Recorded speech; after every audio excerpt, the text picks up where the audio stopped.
Good morning, everybody. My name's Alan Reed. I'm Director of Client Projects with Hart Square.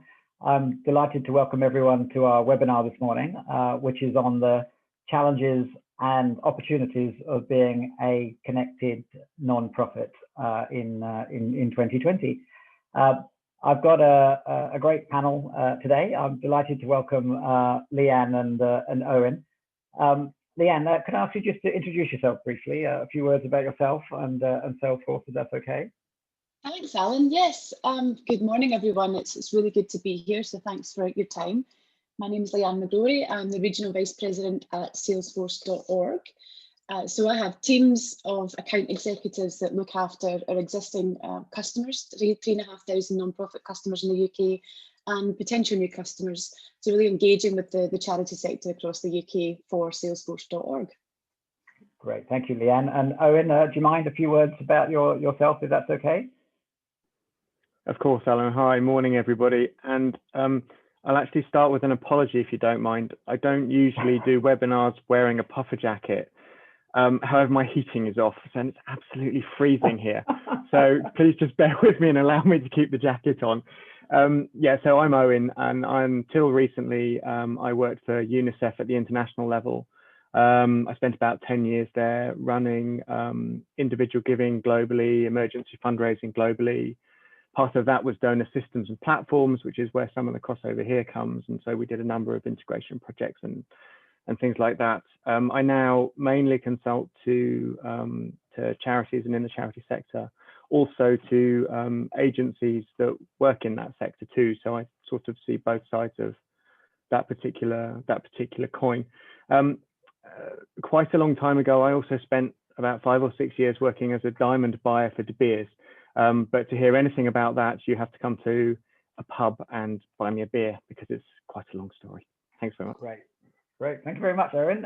And Leanne, so a huge amount of non-profit sector experience. I'm looking forward to hearing more about that as we go. Great. So let's get started. So first of all, a little bit of webinar etiquette. The session is being recorded, but none of your personal data is being recorded. If you put questions into the Q&A box, of course, that will appear in the recording.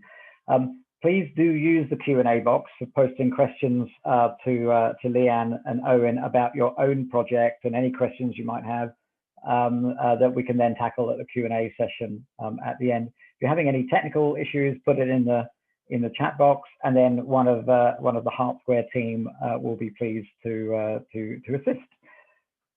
Okay, Hart Square, I'll keep this really minimal, only to say that we are a specialist practice in the not-for-profit space. We do projects for a living, essentially, and we're independent of any technology or provider, but we have a strong remit to educate the sector about the different options available. And we'd like to thank Leanne and Owen for talking to us about the track record of Salesforce in medium and large and small non-profits around the UK. So thank you for that. So what we're going to cover, we're racing ahead. We've already done the first blob. And what I'd like to do next is a couple of minutes, literally, of setting out the challenges facing the not-for-profit sector and talking about being a connected non-profit. The fact is that expectations amongst supporters are higher than they've ever been. We're all modern digital consumers these days, and non-profits have a hard time keeping up with those expectations. Then I'd like to invite Leanne to give us a little bit of an overview of her view of the connected nonprofit, and then we'll have an interview with Owen Watkins about his history and background delivering change to nonprofits, and then we're over to the Q&A. So please remember to put in your own questions.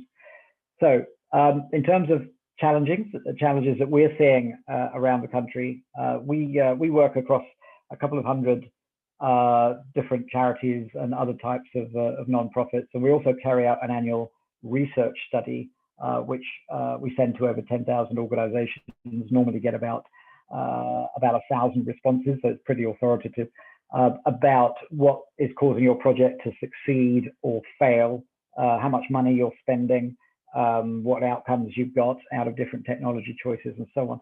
So this is a little overview of some of the feedback that we're seeing. So one of the main areas of feedback that we're getting is that people put in technology many years ago, and for a time they thought that was what they needed to do.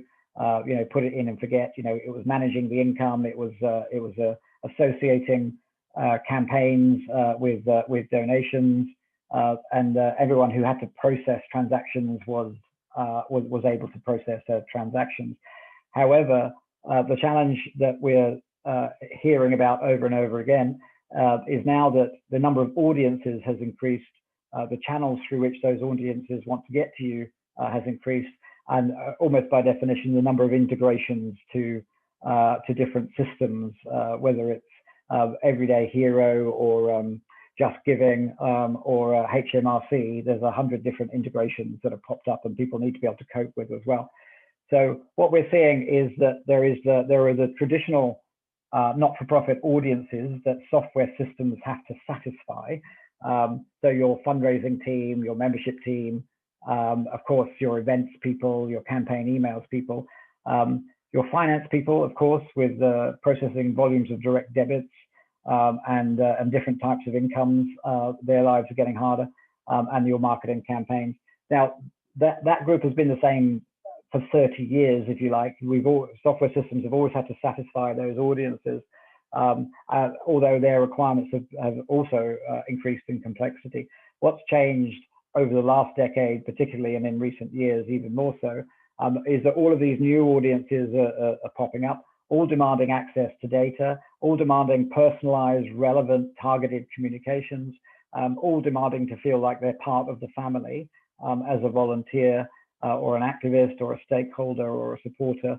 And all of that runs the risk of being managed on spreadsheets, being managed on silo systems, or not being managed at all. If you wrap around that, of course, things like the website, where people do want to be treated differently depending on their relationship with the charity or other nonprofit, then it all becomes difficult to know where to start, difficult to know where to spend your money, and difficult to know to get your colleagues aligned on a plan of the way forward. We're seeing, of course, an increase in channels that people want to talk to you through. Of course, the website is getting more demanding, but increasingly we're seeing charities moving towards the world of apps, where when you hand off your bag of tat at the retail outlet as one of many of 100 examples, that you should be able to then later see what your bag of tat has been sold for and benefiting the cause that you. So there are 100 different examples where people want to integrate and engage through different channels, and the back office systems and the systems that colleagues on the payroll are using at those charities are not able to cope, are not obviously able to engage through those channels, leading to data pouring down the drain and being lost to the benefit of those organizations. So a quick summary of some of the research data that we've seen. I'm afraid it's a little bit of an indictment to projects in the charity and wider not-for-profit space. What we're seeing is that out of over 600 organizations who responded to this particular survey, over 60% said that they were struggling with older or siloed systems, making change really difficult. The common quote is something along the lines of, there's no point in having a good idea around here because everything is computer says no. If I say I want to target this group with this appeal and allow them to respond through my website, I need a project that'll take a year to get that underway, and there's a backlog of a year before we can even start. So suppressing initiatives and good ideas. Over 50% they were on burning platforms, which is a real worry, where they felt that the solutions did not have a long-term roadmap, and in some cases were presenting genuine operational risk because these systems were older and lacking support. So a real difficulty there around the sector, and a really high number in number 3 there said that their current systems were causing lost opportunity and even staff loss, because staff get frustrated if they can't actually do relatively simple things and everything takes forever to do. So as I say, a pretty damning indictment around the sector at the moment, and pretty discouraging considering that there's been over 30 years of delivering CRM and fundraising and digital engagement projects around the sector, and yet it hasn't penetrated to a large number of organizations. Final thing I'll say before I ask Leanne for some comments, I'd just like to share with you a document that we've done. We're quite proud of it. So as I say, Hart Square has a remit to educate the sector. So we have position papers and insight papers on a range of technology choices. One of the ones that we've done most recently, and it's pretty in depth, is the Salesforce Definitive Guide. So we're going to send this to everybody on the webinar, and we simply hope you get some benefit from that. So let me share that.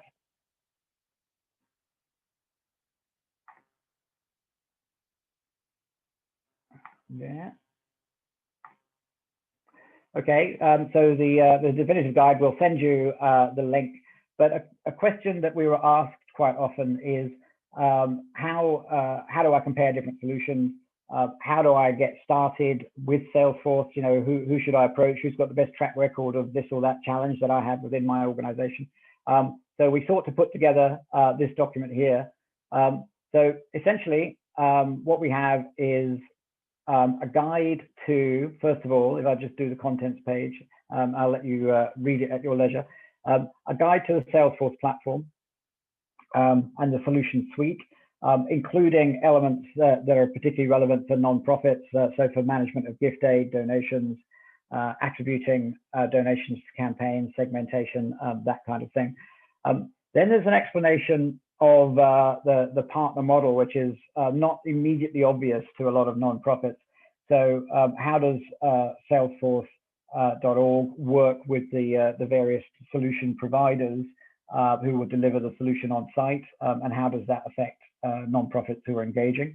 Some detailed information about the app exchange, some really funky extras that we've seen that we like in the Salesforce platform. And then the underpinning philanthropy around Salesforce. There's a whole bunch of case studies which are really interesting reading. If you're considering your own project and you're considering your own challenges, we'd encourage you please to take a look at the case studies in the definitive guide. And then there's some very pragmatic links here into organizations that the Salesforce partners that then have a different track records of different types of solutions delivering to charities. Of course, it's not all charitable organizations. There are an increasing number of membership organizations as well, and other types of nonprofits who are using Salesforce. So we'll send you the link. We're very proud of the document, so I'd encourage you please to have a look at that at your leisure. So and in the meantime, what I'll do is I'll hand back to Leanne. So are you able to see my screen okay with the PowerPoint deck on it? Yeah, we can, Alan. Great. So what I'll do is I'd just like to run a quick survey, if I may, before we go to Leanne. We'd like to ask about your own background as a delegate a little bit, so we can steer some of our comments and questions towards you. If you could just let us know where you sit within your own organization, your main business area, then, and it's a multi-choice question, then we'll steer some of the content to the delegates that we have.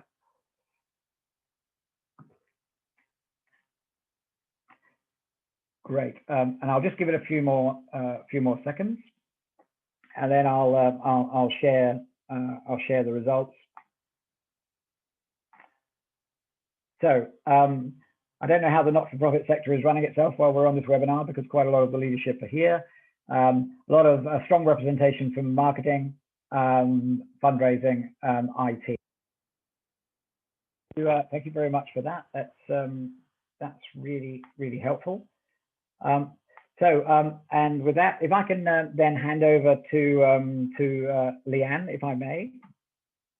Let me just go forward one.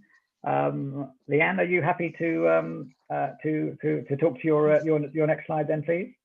I am, and maybe I should start with a buzz phrase. Alan, can you hear me? Yeah, hear you perfectly. So I'm not on mute. That's great. Alan, thank you so much for that introduction. It's great to get the Hart Square perspective on where things sit today and how you think about a connected nonprofit. And it's also really insightful to find out who's on the call today, so that Owen and I can hopefully give some good snippets and advice as we go through the next 40 minutes or so. Let me, if you will, give you just a brief overview of Salesforce and Salesforce.org for those of you that may not be aware of that relationship. So Salesforce, #1 CRM company in the world, #1 marketing tools in the world, fastest growing SaaS company, amazing technology. And then you have Salesforce.org, which is a really crucial and important part of Salesforce. So Salesforce.org, where I sit, is the specific business unit within Salesforce dedicated to the nonprofit sector. And a big part of what we do is tied to the way that the business was set up. When Mark Benioff and team set up Salesforce, the 1-1-1 model was implemented. And that was 1% of employee time will go back to the nonprofit sector. So we're given 7 days a year to volunteer. 1% of profit will go back into the nonprofit sector. And so Salesforce has a huge granting function within our foundation. And then also 1% of technology will go back to the nonprofit sector.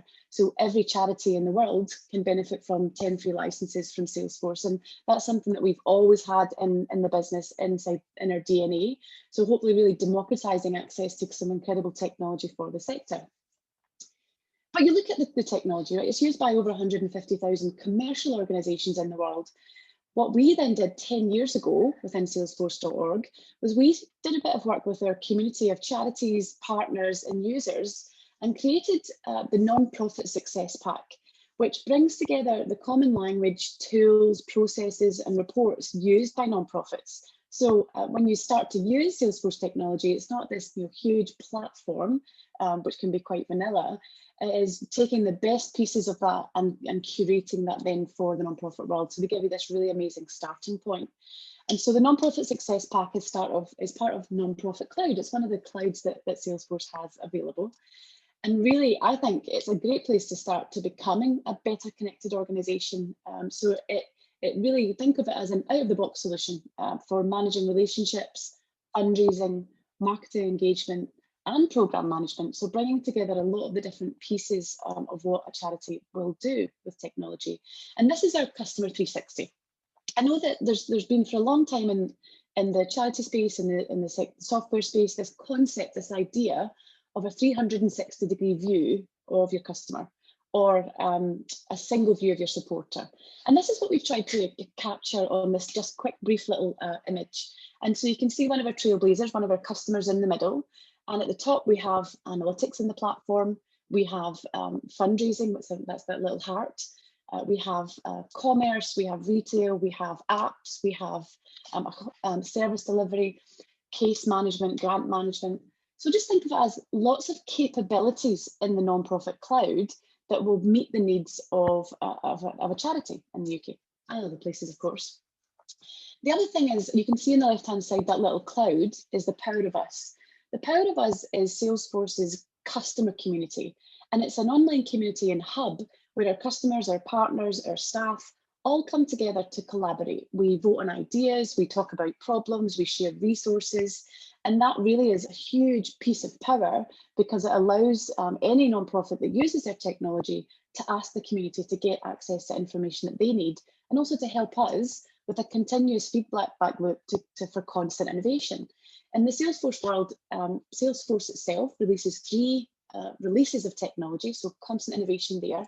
And then the Salesforce.org team, 2 releases per year, so specific releases and functionality for the non-profit sector, typically using that innovation that's come from .com.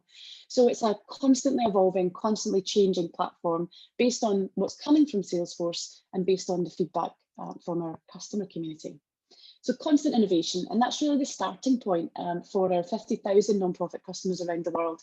And as I'd mentioned, 3,500 charities in the UK and Ireland. So when we think about becoming a connected nonprofit, we think the tools are there. We've got the capability and we've got the functionality. But let me give you a couple of examples. I'm sort of reflecting on what Alan had said. So talking about 1 year, so if an organisation identifies that they need to make a change in technology or replace a system, let's say, it could be a year to get that underway. And actually, I think what COVID has shown us is that innovation can be rapid when the need arises. Innovation can be simple if it's urgent. And so one really straightforward example we have is with Age. So Age UK have a branch in Hythe in Kent. And when the pandemic hit, the Age branch had identified that it was really important to connect with thousands of ageing and vulnerable people in the community. And so what we did with Age is we connected with them. And of course, as you can imagine, everyone is at home. You've got elderly and vulnerable people who are now isolated, making it more difficult to get access to services. So they needed to reach those people in the community. They also needed to give those people a way to contact the branch. So one of our partners worked with Age to create a new solution within 4 weeks. I'm sorry, that's not true, within 5 days.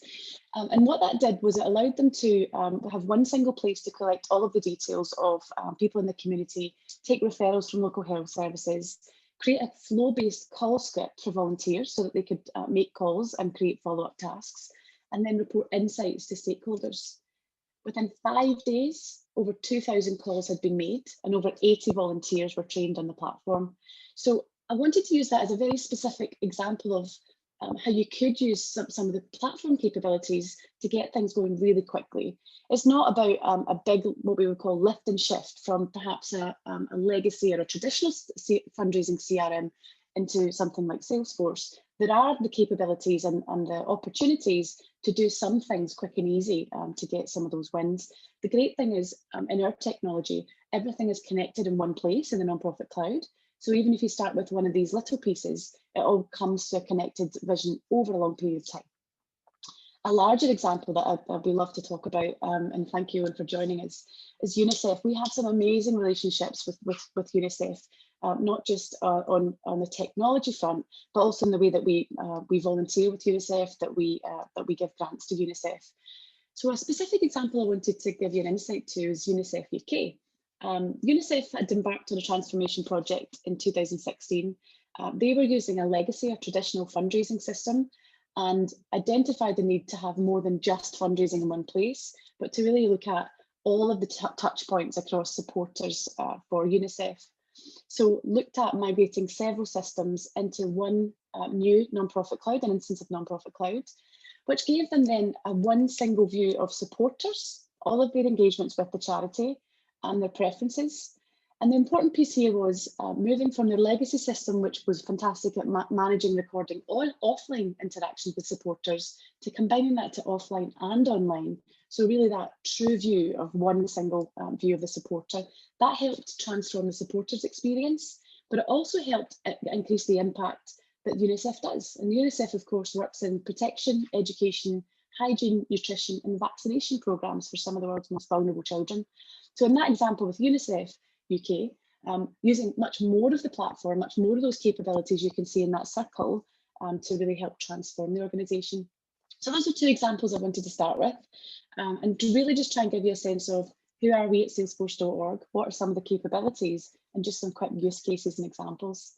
So with that, Owen, I know that was a Great, thank you. Do you mind, Leanne, if I just put up another poll just before we move? That was a really handy, quick overview. Thank you. So I'm just going to end that one. So this time, I'd like to ask about the main challenges that the delegates are having around their own organizations. They kind of split into bits and bytes challenges and people challenges. I'm going to take a guess which are the most common. So let me launch the poll, and it's multiple choice. Please do respond to the ones that you recognise within your own organisation as being headline challenges, significant challenges for you as an organisation. And I'll just give it a few more seconds, and then stop. Great. Thanks everybody. So let me share the results. A couple of interesting things. On other polls that we've run, the leadership has been one of the main challenges that people have expressed in achieving change within their own organization. That's very low here. And I don't know if it's because the leadership are on this or on this webinar. That could be related. But the main challenges here are technology and culture, which is a very interesting combination. I would suspect that's a mixture of budgets for appropriate change, but then also getting budgets agreed, and then getting support from your colleagues to change the way they work. Leanne, can I just ask you, do you have any comments, any surprises for you on the poll? No, not really, to be honest, Alan. I think when Owen and I were preparing last week and thinking about, what sort of things might we talk about, I think, Owen, am I right in saying those are the two things that stuck out for us? It's either the technology platform that is a barrier, or it's the internal mindset around people and culture and change management. So that doesn't surprise me. Owen, any thoughts from you? No, I think that's entirely consistent with where we were last week as well. And often it's the transition and the interface between the two as well, and it's where technology meets culture. It has a really big influence on then how a project moves forward within an organization. Really interesting. Just a reminder to everyone, I can see some Q&A questions starting to come through. Please drop in Q&A questions about your own organization and your own project, and we can then tackle some of those in the Q&A section. So great. So what I'll do is I'll just hand over back to Leanne and Owen. And then fire away, guys. I think my first question for you, Owen, is, how would you reflect on that? If my sort of presentation or scene setting is the connected nonprofit is more than a fundraising system and a service system and a call centre desk, but trying to bring all of that together into one space, what's your experience or reflection on that? Anything you would add? Yeah, I think, because I've got experience on the not-for-profit side and on the commercial side, if you look at businesses and charities and look all through the value chain within those organizations, there are places where driving that connectivity and driving automation within there can add real value. If I give you a UNICEF example and maybe just a little bit of context. So UNICEF is an organization that works in approximately 190 countries. And of that 190, it delivers programs for kids in around about 160. And in approximately 30 of those 160 countries, it also has fundraising operations. So you have side-by-side fundraising and program delivering. And what's been really interesting is those countries, and primarily middle-income countries and upper-middle-income countries, where the marketing efforts and the fundraising efforts are actually generating a programmatic response as well. So we had this relatively recently with fundraising program in Malaysia, where it was a nutrition-based program, and they had almost as much response in a programmatic sense to the fundraising program as they had in a fundraising sense, but no capacity and no capability at the time to marry those two things together. And it almost pains me to say that, yes, what you've actually got is in one part of the organization an Excel spreadsheet with some names on it, and in another part of the organization a legacy system and a relatively incapable legacy system as well, with fundraising details and data on it. And it really shone a light for them on the need to bring these two things together, not just so that they can communicate appropriately to their various audiences, but that they can then respond appropriately as well to their various audiences. Yeah, and I think that's a great example of Owen. I think over the past sort of few years, I think there's also been this big shift towards, certainly in that's come to my attention, there's been a big shift towards, of course, fundraising and of course program delivery, but that sort of cycle of impact measurement, outcomes measurement, EAT, all the SDGs, all these things that sort of are interconnected, and your ability to link the two together to be able to measure that impact, to measure those outcomes. Is that something that you think was part of that project, or something that was easy to see? It's something that that caused the beginning, if you like, of a change of thinking, because I think, I've worked in fundraising for a long time, and working at the global level, a lot of what we did was to try and understand the impact of investments in fundraising. And UNICEF has a global investment fund that it then spends within individual countries. And so it's relatively straightforward to build a business case for fundraising, with a high degree of confidence. We're 90% confident that we will deliver X results with a fundraising investment, and that's fine.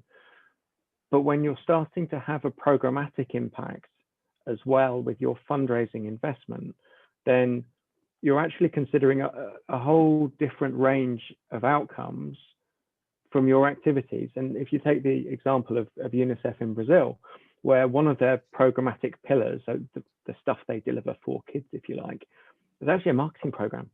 And, it was everything, it looked, smelled, tasted like a fundraising program, except that it did not have a fundraising call to action on it. It had a programmatic call to action on it. And by almost melding the two things together, what you're doing is you're leveraging the different activities of an office, and you're floating the boat higher because you're actually getting more impact from those activities. Yeah, so those are great examples, Owen, and I think a little bit of what we've touched on even just in the first few minutes is how you connect fundraising and program delivery or service delivery, and how those are interconnected. But Alan also touched on, I think, some really interesting pieces. And again, I think the virus, or the restrictions the virus has brought us all, is surfaces the need to be connected in so many ways. So I think, I forget what Alan had on his screen there, but you think about all the touch points we have with anyone that's connected with a charity. It's social media, it's apps, it's commerce, it's fundraising. We also think about people that have been beneficiaries of the organisation, that they may eventually be a donor or a legacy giver, and connecting all of those channels together. And I think that that's really important now, when there is so little sort of personal contact. Face to face obviously is a bit more difficult these days. So the ability to connect all of those pieces together. Is that an area that you can reflect on, Owen, any sort of experience? Because we talk about it a lot in the platform, and the ability to connect social and all these pieces together. I'm just curious if that's an area that you had seen some impact on. I absolutely love it when I hear chief information officers say, do you know what, COVID's had a bigger impact than all of the chief information officers in all of the world in the last 10 years in terms of digital transformation. And it almost feels quite cathartic when they say it.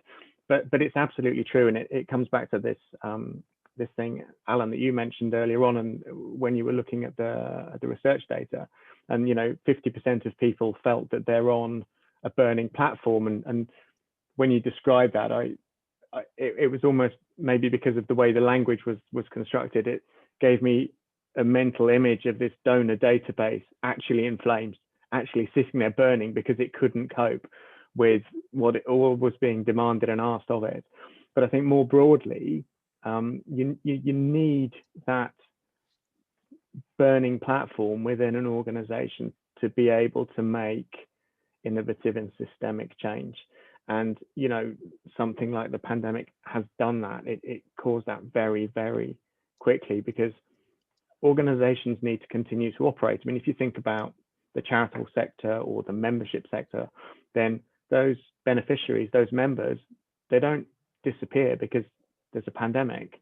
They still have needs, and organizations that work in the sector still need to find a way to deliver to those needs. Nobody that works in this sector wants to turn around and say, you know what, actually we're just shut for 9 months because there's a pandemic, we're really sorry, and we'll get to you further down the line.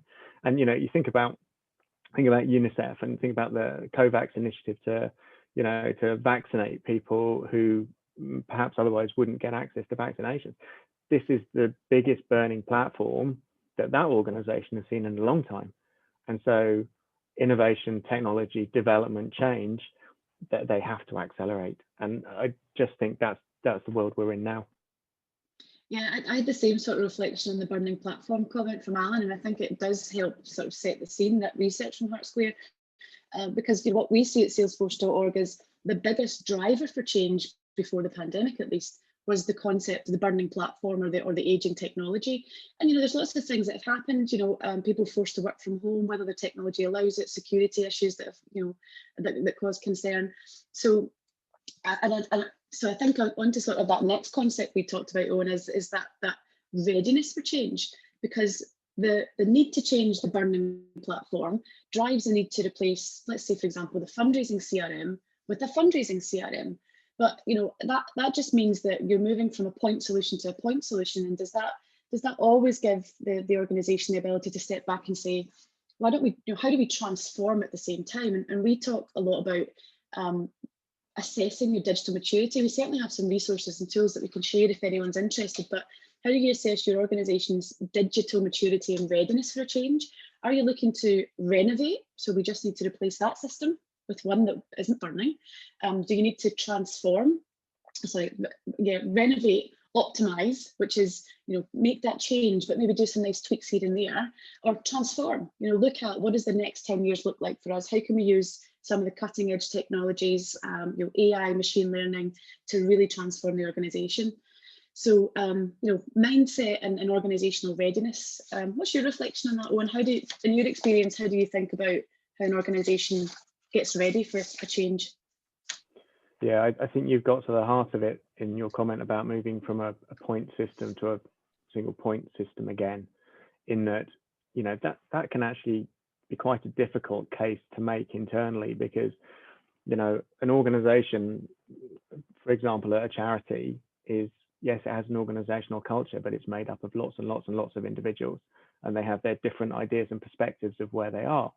And so the first thing you have to do is to make sure that, you can create that burning platform, you can create that compelling rationale to move from point A to point B. The challenge is, or one of the challenges in that is that, and I know this from like pushing these projects through in UNICEF, is that almost the first conversation you have with the people who are going to be using a new system is, it's got to be able to do what the old system did.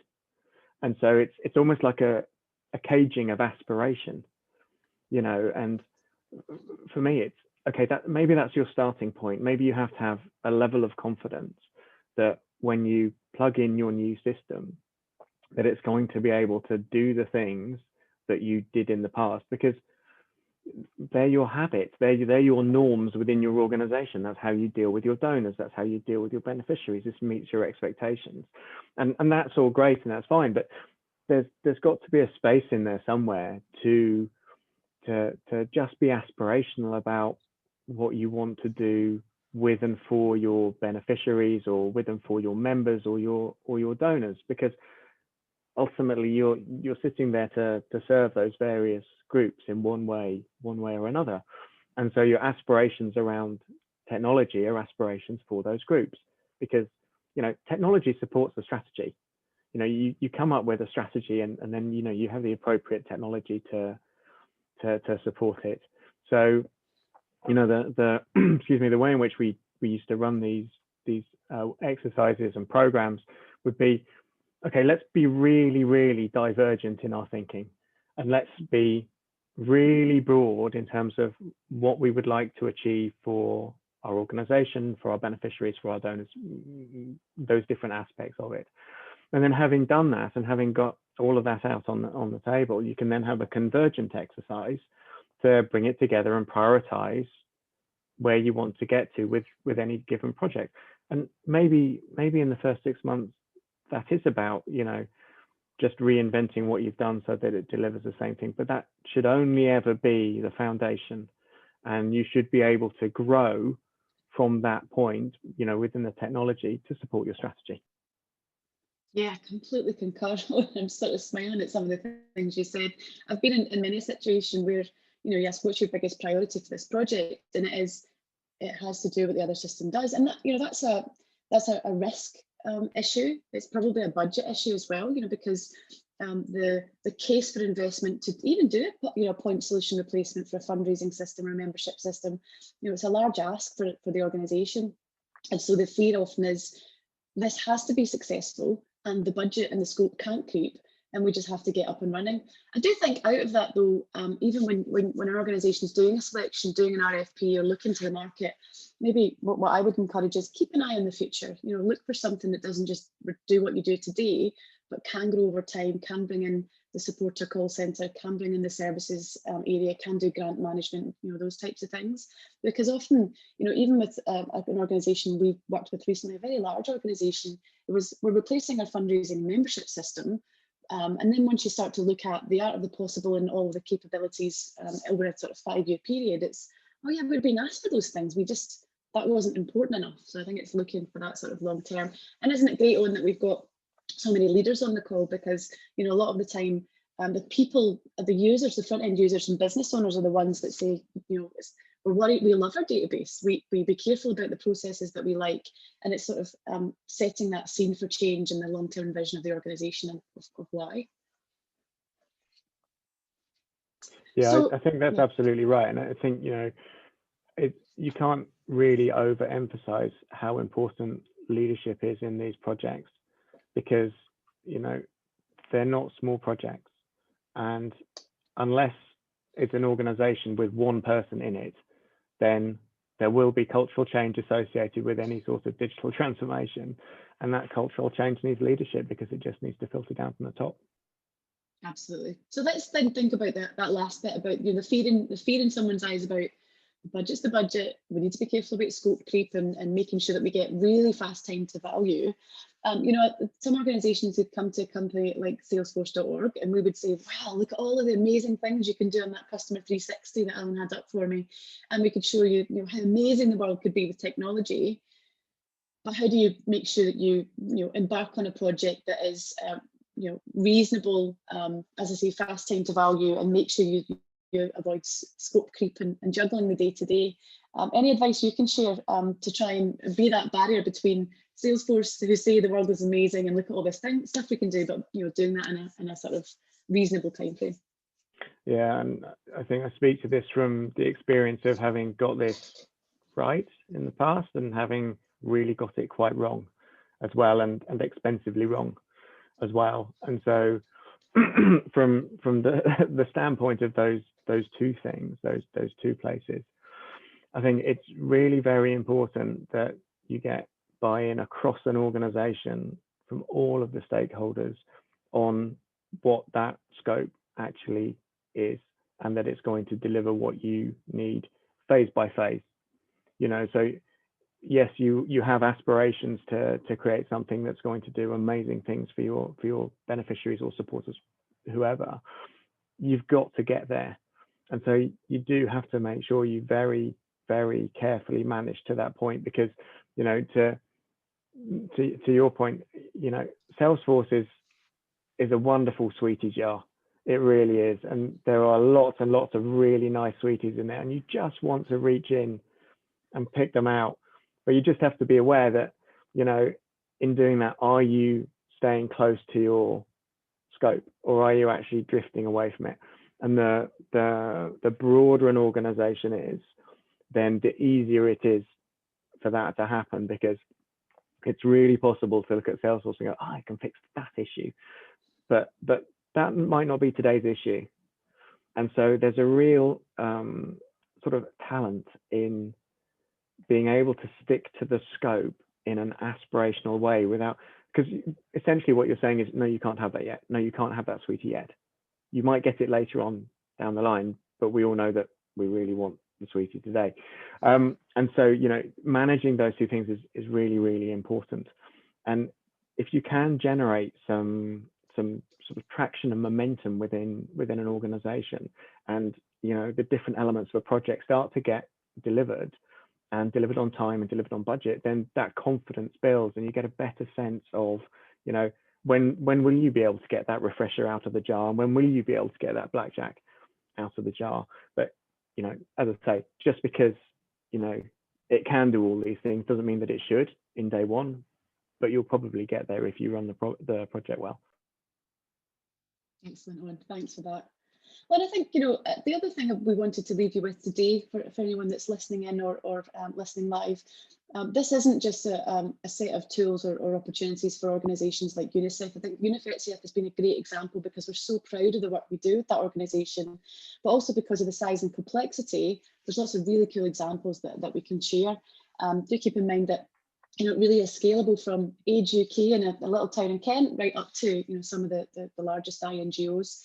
And we do have tools. So if you're looking for ways to build business cases or justify investment, then we can help with that too. But I know, Alan, we've got quite a few questions come through, so we might make sure we've got enough time for those. Perfect segue, Leanne. Thank you very much.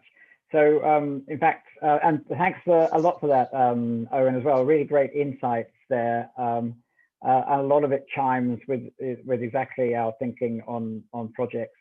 A recent point about starting with the leadership team. We find out all of the time that people are putting in technologies, but the people who are putting it in are not on the appraisal meetings with staff. They're not in their management group, and lead, so they can't oblige people to do anything. And unless you've got that support from the leadership team to say this is part of our strategic goals and we expect people to support this, and some variation of that language, then the project is obviously of a much higher risk. So as Leanne says, we've got a whole series of Q&A questions that have come in. So that's great.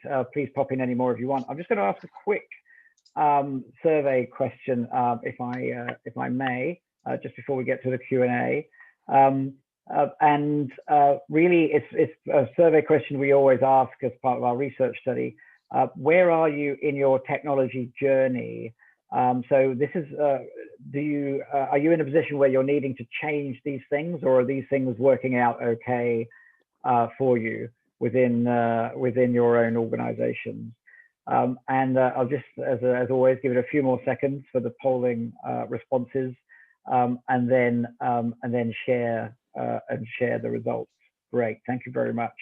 So, and what we see on the results is that a little over 2/3 of the people, or about 2/3 of the people, are considering a CRM change, which is a really high number, but I guess that's partly why you're on the webinar. And about 1/3 to 1/2 of people are thinking of changes in all of those other areas. So there's obviously a significant amount of project and technology change coming across the delegates. Thank you very much. I'm going to ask my colleague Joyce to read out some Q&A questions, please, for Leanne and Owen. If you don't mind, Joyce, are you happy to do that? Yeah, absolutely, no problem. We've got quite a lot of questions, so if we don't get a chance to go through them all, we will make sure we follow up afterwards. So the first one is, how would you recommend to use Salesforce to record impact an organization is having?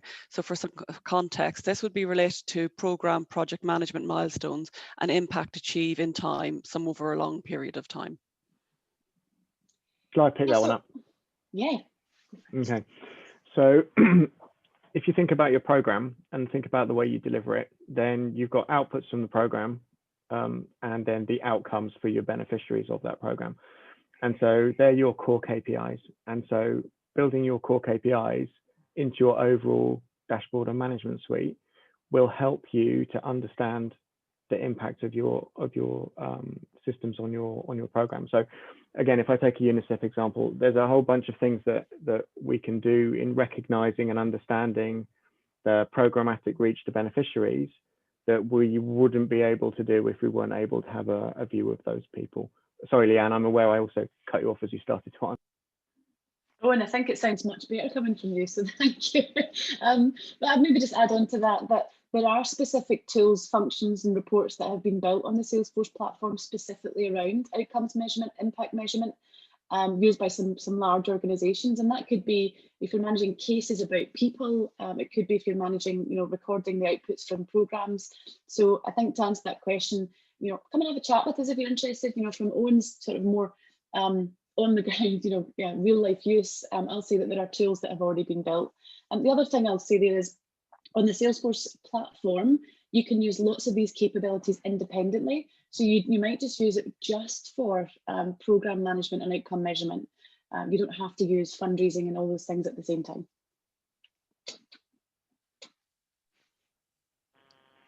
Great, thank you. Can we have another question then, please, from Joyce? I'm interested to hear how corporate partnership teams are using the system and the interfaces between the different channels. Again, Well, and I think you might have a more tangible answer for me, because my answer is you can absolutely do it. We have organisations that use the system just for corporate partnerships and do that very effectively.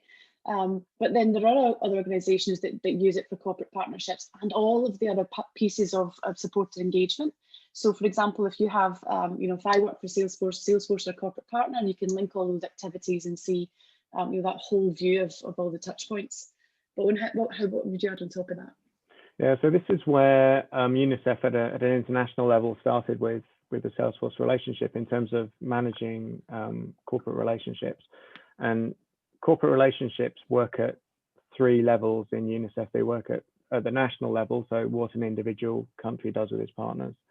Then it works on kind of multi-country alliances, so where you might have Germany, Sweden, UK, France, for example, all working with the same corporate partner on different aspects. And then you have the global alliances. And so what we're able to do with that is, if we have a global alliance with an organization, then all of the different people, wherever they may be, in whichever office in the world, are able to see and understand where that relationship is, where that project is, where project delivery is. Can all see that. The really important thing to say, though, is that a tool is only ever as good as the people using it and the data going into it. And so, if I'm sitting here being totally honest and absolutely naming no names, there's some white space in UNICEF where countries are not using the tool. And so we don't have as good visibility on what is happening with a corporate relationship in that space because of, the user uptake on the tool. The last thing I would say on that front, Owen, is that, in our experience, the best way, there are lots of things that add to this, but if you want to give people the incentive and the reward to use a system effectively, then you have to make it as user-friendly as possible. It's not just about the culture of change, but make it simple. Email integrations, access to information on their mobile, allow it to be something that supports their work and not something they have to do for work. And then everyone sees the outcome of that, hopefully. Perfect, thank you. We've had a lot of questions which always come up around cost, so I'm kind of going to link these together. So sort of the first question is, could you give us an idea of sort of pricing or investment needed for Salesforce and how to do that? But also CRM development skills are expensive, and what is your advice for if any organisation wishes to use CRM more extensively? How would an organisation with limited budget embark on this journey? Oh, I might ask you to take the second one, because I think you'll have some great experience there in particular. On the cost question, I think there is a perception that Salesforce is expensive, and I would definitely encourage you just to come and have a conversation with us, and then we can figure that out together. We have lots of resources, lots of tools. We can create ROI statements. We can help you with a vision of implementation over time. And I think that as we start to talk about your own existing situation, your goals for growth for the future, what your immediate needs are, it's a combination of how do we fix the challenges you have today, and how do we seize the opportunities you have for the future. And the ROI a lot of the times is actually really simple when we start to look at what other organizations have seen, even in the fundraising space, for acquisition, retention, reactivation, email deliverability, click-through rates and inboxes. There's lots of really easy ways to get huge value. So I think I would say, come and have a chat with us, and we can give you a bit of a, there isn't a, it's one of those, how long's a piece of string, but I'd say, come and have a chat and we can give you some insight. Oh, and on the CRM development skills, any thoughts or advice on that one? Yeah, I'm just going to say one thing on the first question though, in that what we have found in working with Salesforce is them really committed to our projects being a success. And so there has been a proper partnership piece in there. We haven't just bought technology from them. I think in terms of CRM skills, yeah, absolutely 100%. And, I don't just work with big UN organizations. I also work with smaller domestic organizations as well. And it's actually as true on the commercial side as it is on the not-for-profit side. But the development skills are actually, or can actually be, a really good area of development for staff in an organization and an area of growth, rather than somebody managing an existing legacy platform. If they're then given the opportunity to invest in their skills and invest in the growth of those skills in relation to new implementations, then that's really really impactful in terms of staff retention and staff loyalty and staff skill. And you can build from within. The thing to be conscious of is creating the time, space, and capacity for that to happen. So sometimes there's a bit of backfill involved. Yeah, just I'll add there that we do have we have a tool called Trailhead, and it's a whole set of e-learning, online learning capabilities. So staff, or anyone even that's looking to reskill or get into a new area of career, you can actually train yourself on the Salesforce platform and functionality at no cost. So there are often lots of certifications that your staff can take, and becoming a Salesforce expert is a whole new sort of career space. And then just again on that sort of first point that Owen and I have gone back and forth on cost, one of the things I think that makes us quite different is, as a technology provider, we are here, we are in this sector, we're with you. So we're investing in tools and skills, we're investing in events that hopefully help with education. And if you're interested in Salesforce technology, we won't just leave it to a partner. We'll work in very close coordination with them. We'll come and do a demo. Maybe when the world's back to some sort of normality, we can do it online for now, but just know that we're here as well. Great, thank you. And one other question: what is the primary benefit of a Salesforce integration over, say, Dynamics 365?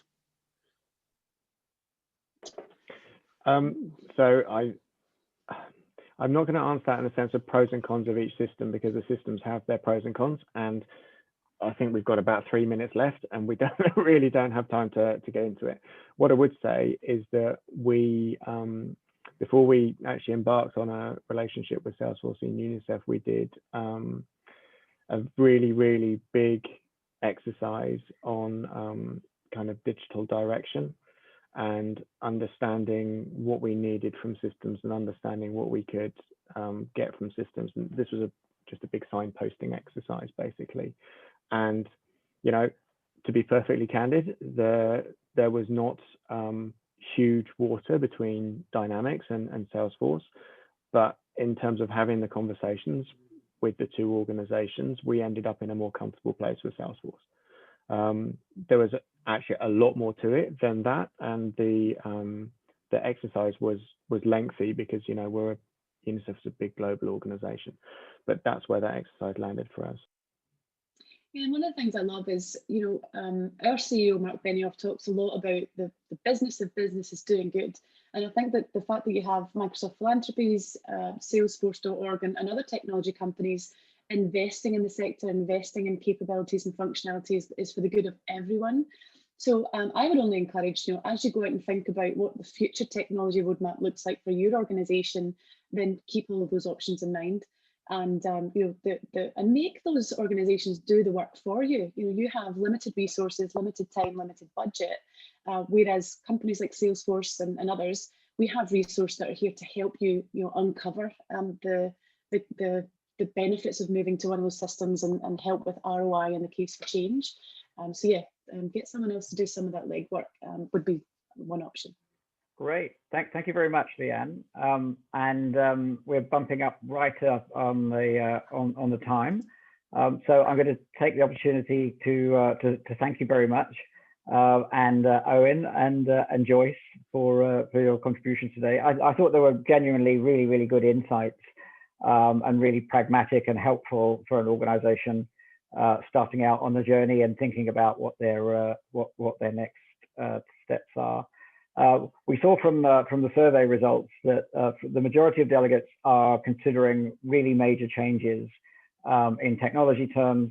And what we heard as part of the conversation was that you can't do those changes without your leadership being on board. You really have to start with us at the top and grab those people by the lapels in a HR-friendly way, and say, if you're not behind this, then don't bother, because the change will not be a success without the leadership team committing fully to the project, to put their time into the project. We also had a lot of questions about the cultural change, and trying to get your colleagues to change the way they work if you put a shinier version of their current software in front of them. So really common challenges. But what we were hearing, I think, was that there are established solutions. There are ways out of the current challenges as well. So we're going to send you some more resources. Thank you very much for attending. And we're going to send you some more insights as well, and the definitive guide. And we'd really like to continue the conversation. So thank you very much, everybody, for your time today, and for attending the webinar. Thank you. Thank you, everyone. Brilliant. Thanks very much, Alan.